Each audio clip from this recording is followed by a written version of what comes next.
क्या मंगवाया है बहू? माँ जी वो वेट मशीन नहीं थी, वही मंगवाई है। कल ऑर्डर की थी, चेक करती हूँ वेट अच्छा है, इसका मतलब डाइटिंग शुरू हो रही है। पर आज तो तुमने सुमित को पिज्जा लाने के लिए बोला है, तो वो कौन खाएगा?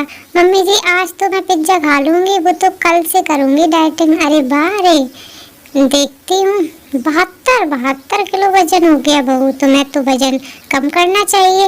ला मैं देखूं जरा मेरा कितना है। हाँ आप देखो।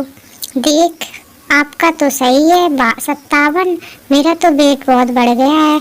मुझे तो कम से कम 20 किलो कम करना पड़ेगा, हो जाएगा। बहू बाजार का खाना पाना कम कर दो, अपने आप वजन में फर्क आ जाएगा। तभी सुमित पिज्जा लेकर आ जाता है। सोनिया गर्मा गर्म है, फटाफट खा लो, नहीं तो ठंडे होकर बेकार हो जाते हैं।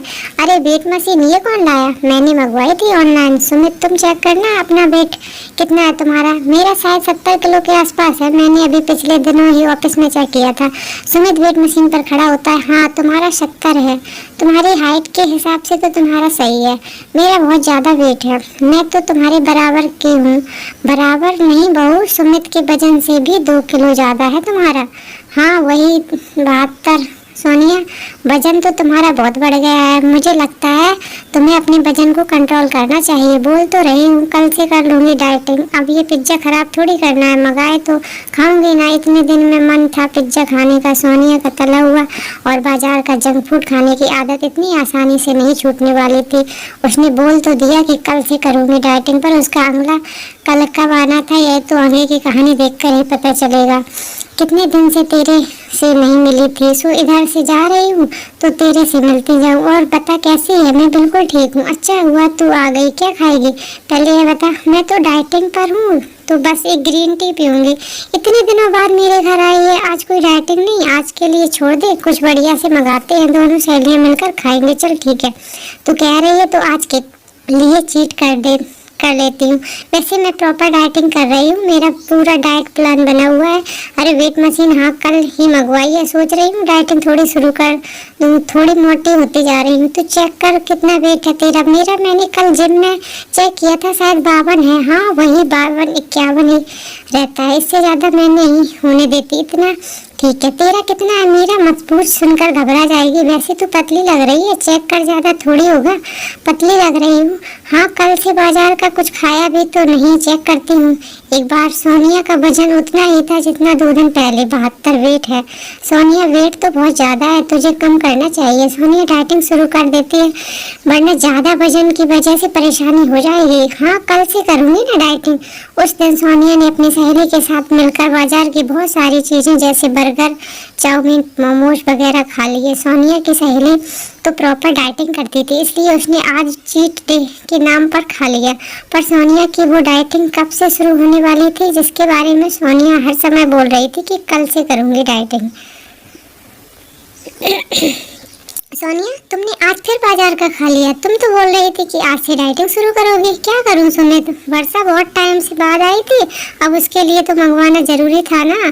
साथ ना खाती तो उसे बुरा लगता, इसलिए मैंने साथ में खा लिया। अरे यार बोल तो दिया कल से कर लूँगी, पक्का प्रॉमिस, कल से पक्का डाइटिंग करूँगी। सोनिया तुम्हारे भले के लिए बोल रहा हूँ, शरीर का ज़्यादा वजन बीमारियों को दावत देता है, इसलिए हमें वजन पर कंट्रोल बहुत ज़रूरी है। अभी सोनिया को फोन में कुछ दिख जाता है और वह सुमित की बात को अनसुना कर देती है। वाह, सुबह के नाश्ते में एक प्लेट छोले भटूरे के साथ एक छोले भटूरे की प्लेट बिल्कुल फ्री। भटूरे का भटूरे, छोले का नाम सुनकर तो मेरे मुंह में पानी आ रहा है। अभी ऑर्डर करती हूँ। लो आज की डाइटिंग भी गई बहू, फिर तो और तुम तो कह रही थी कि आज से डाइटिंग करोगी। क्या करूँ मम्मी जी, खाने की इतनी बढ़िया बढ़िया टेस्टी चीज़ें देखकर मेरे मुंह में पानी आ जाता है और मैं अपने आप को रोक नहीं पाती। प्लीज़ मम्मी भी आज मुझे ऑर्डर करने दीजिए, कल से पक्का 100% मैं डाइटिंग ज़रूर करूँगी। पर कुछ ऐसा हुआ जिससे सोनिया की शहादत को छुड़ा दिया। एक दोपहर सोनिया अपने मायके आई हुई थी। मम्मी सालू दीदी को क्या हुआ, उनकी तबीयत कुछ ठीक नहीं लग रही, डॉक्टर ने फैटी लीवर बताया है, दवाई चल रही है, सब कुछ खाना पीना बंद है, उबला हुआ खाना खा रही है। सबने कहा कि वजन बढ़ रहा है, थोड़ा ध्यान दे। उसने ऊपर और उसने ध्यान नहीं दिया। 80 किलो वजन हो गया था। धीरे धीरे पेट भारी रहने लगा, सांस फूलने लगी, हर समय जी घबराने लगा, भूख लगनी कम हो गई। तुम्हारी ताई जी ने कुछ दिनों के लिए रहने के लिए बुलाया था, तो चेकअप करवाया तो पता चला कि ज़्यादा जंक फूड और तला हुआ खाने की वजह से लीवर में इन्फेक्शन हो गया है, लीवर फैटी हो गया है। बस अब दवाइयाँ चल रही हैं और पूरा ध्यान रखना है खान पान पर। मम्मी, सालू दीदी का सुनकर मुझे अपने लिए टेंशन हो है। वेट तो मेरा भी बहुत बढ़ गया है, 72 केजी। तुझे बोल तो रही थे कि तू डाइटिंग कर लिया कर। अरे बस का, घर का बना हुआ खा और बाजार का भी खाना है तो कभी कभी खा, यह नहीं कि रोजाना खाने लग जाए। बहुत दिक्कत आती है सोनिया बाद में। अगर एक बार लीवर में प्रॉब्लम आ जाए तो आप ठीक कह रहे हो मम्मी, मुझे अपने ऊपर ध्यान देना होगा। उस दिन सोनिया को अपनी चचेरी बहन सालू का सुनकर बहुत दुख हुआ और अपने लिए घबराहट भी हुई। इसलिए उसी दिन से उसने अपने बारे में सोचना शुरू कर दिया। अरे बहू, तुम कहीं जा रही हो क्या? हाँ वो मम्मी जी, वॉक पर जा रही हूँ, थोड़ा पैदल चलना भी हो जाएगा। अरे अपने लिए थोड़ी ग्रीन वेजिटेबल्स लेकर आऊंगी, मन है मिक्स वेज बनाने का। अच्छा चलो हो आओ। क्या बात है सोनिया, लगता है कल से डाइटिंग शुरू कर रही हो, तभी आज इतनी सारी हरी सब्जियां और फल लेकर आई हो। कल से नहीं, आज से मेरी डाइटिंग शुरू हो रही है। आज रात में अपने लिए सिर्फ लौकी की सब्जी बनाऊंगी। मम्मी जी, आप लौकी की सब्जी खा लोगे ना? क्यों नहीं बहू, हरी सब्जियां तो सेहत के लिए फायदेमंद होती हैं, मैं ज़रूर खाऊंगी। अरे एक रोटी क्या, मैं तो लौकी की सब्जी के साथ 2 रोटी खा लेती हूँ, मुझे तो बहुत अच्छी लगती है। हाँ मैं भी खा लूँगा। अब तुम डाइटिंग शुरू कर रही हो तो सोच रहा हूँ मैं भी डाइटिंग कर लूँ, मेरी भी सेहत में सुधार आ जाएगा। कुछ दिनों से बहुत एसिडिटी बन रही थी, मुझे भी हल्का ही खाना है। ठीक है, तो फिर आज मैं लौकी की सब्जी बना लूँगी और कल सुबह नाश्ते में पोहा बनेगा। और बहुत दिनों से मूंग की दाल का चीला नहीं खाया, वही भी बनाऊँगी, पर कम तेल घी डालकर, क्योंकि कम तेल घी का खाना बीमारियों को दूर भगाना। उस दिन के बाद सोनिया ने डाइटिंग करना शुरू कर दिया और कुछ ही महीनों में सोनिया का वजन उसकी उम्र की लंबाई के हिसाब से बिल्कुल ठीक हो गया। अब सोनिया अपने आप से पहले से भी ज़्यादा सेहतमंद और फ्रेश महसूस कर रही थी, क्योंकि उसने अपने शरीर का ख्याल रखना शुरू कर दिया। योगा करने वाली बहू। शीतल की शादी को 1 महीना होने वाला था। अब उसे लगता था कि वही पुराना रूटीन शुरू कर लेना चाहिए, इसलिए वह पिछले 2-3 दिन से दोबारा योगा करने लगी थी। शीतल कई सालों से योगा करती आ रही थी। वह चाहती थी कि शादी के बाद भी उसकी योगा करने की आदत बनी रहे, इसलिए आज फिर से उसने योगा मैट हाथ में लिया और छत पर ताज़ी हवा में योगा करने के लिए चली गई। शीतल ने ताज़ी ठंडी हवा में कुछ देर योगा किया और उसके बाद नीचे आकर सबके लिए चाय चढ़ाने लगे, तो उसकी सास कमला उसे ताना मारती है, रहने दो बहू, मैंने चाय बनाकर पी ली है, तुम तो मुझे कहीं दिखाई नहीं दी, तो सोचा अब तुम्हारा इंतजार थोड़ी करूंगी, खुद ही चाय बनाई और पी ली। वैसे तुम कहाँ थी? मुझे तो घर में कहीं दिखाई नहीं दी। माँ जी, मैं योगा करने के लिए छत पर गए थे। यह तुमने क्या नया ड्रामा शुरू कर दिया है? यह योगा वगैरह करने की क्या जरूरत है? इन सब से कोई फायदा नहीं, समय की बर्बादी है, और सुबह सुबह इतने काम होते हैं घर के, तुम यह योगा करती रही तो रह गए घर के काम। तो फिर योगा करने से के समय की कोई बर्बादी नहीं होती। योगा करने से शरीर और मन स्वस्थ और निरोगी रहते हैं। योगा करने से शरीर में फुर्ती आती है, आलस दूर होता है। अच्छा, योगा करने से अगर आलस दूर होता तो तुम सुबह सुबह मुझे चाय बनाकर दे देती। ये फालतू की योगा वोगा करके तुम कामों से बचना चाहती हो। माँ जी, आप मुझे गलत समझ रहे हो। आप देखना, एक दिन योगा आपके बहुत काम आएगा, और आप काम की टेंशन मत लो, मैं घर के सारे काम पूरी जिम्मेदारी से करूँगी। माँ जी, शीतल को बुरा तो लगा था कि उसकी सास उसके योगा करने की आदत को खराब समझती है, पर वो कुछ नहीं कहती। वो रोजाना ही नियम से अपना योगा करती और साथ में घर का काम भी देखती। एक दिन शीतल घर की छत पर योगा कर रही थी, पड़ोसन आंटी ने उसे देख लिया। अरे बहू, यह तो बहुत बढ़िया बात है, हमारे तो पड़ोस में योगा क्लासेस चल रही हैं, हमें तो इस बात के बारे में पता ही नहीं। अरे नहीं नहीं आंटी, यहाँ कोई योगा क्लासेस नहीं चलती है, तो मैं खुद ही योगा करती हूँ, मुझे योगा करना बहुत पसंद है। अरे यह तो बहुत अच्छी बात है, पर हमारे तो यहाँ इस एरिया में किसी को भी योगा करना नहीं आता, ना ही कोई योगा क्लासेस है, तो मुझे योगा करना सिखा सकते हो, मुझे बड़ा शौक है।